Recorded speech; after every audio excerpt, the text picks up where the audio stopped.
Constitution says that when the United States president signs a treaty and it's been ratified by the two-thirds United States Senate, it becomes the supreme law of the land. John Marshall and Justice Simpson, I believe his name is, both have, very important Supreme Court precedents where they say exactly that. The supreme law of the land. Treaties hold this weight unless modified by Congress. There has to be legislative acts. And then when that happens, then the courts get to come in because, as you mentioned, we have three separate but equal branches of government.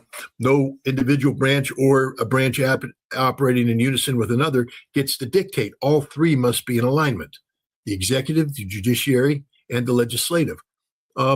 So we are signatories to the United Nations Charter. Hell, we wrote the damn thing. And the Senate ratified it. Ladies and gentlemen, it is the supreme law of the land. Congress has taken no legislative actions to modify the charter or somehow change our commitments under the charter. Therefore, Article 4, Section 2 of the charter forbids nations to wage acts of war against others unless it's in self-defense, and self-defense is clearly spelled out, or there's been permission given by resolution under Chapter 7 of the Charter by the Security Council.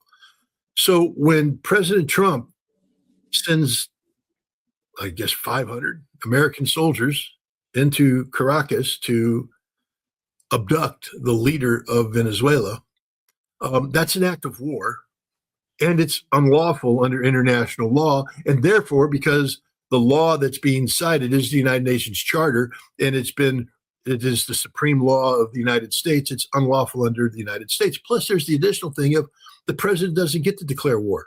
Congress does. Only Congress does. The president can't say, I'm not going to talk to Congress. They might leak it. I don't see the caveat in the Constitution that says if you believe Congress will leak this, you can't. You have the authority not to go back.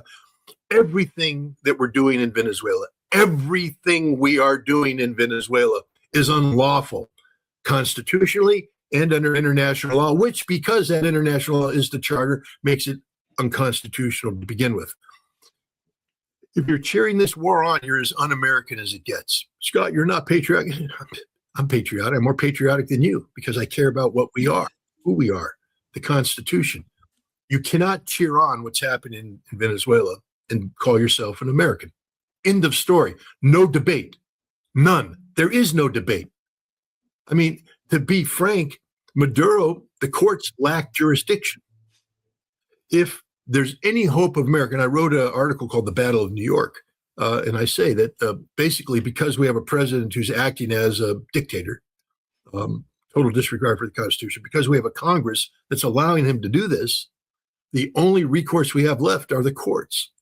And so now we have a 92-year-old judge who is sitting in judgment of Maduro. This judge is the same guy who signed off on the 2020 indictment, by the way. So already, the court system's a little bit compromised. But he's not allowed to hear this case.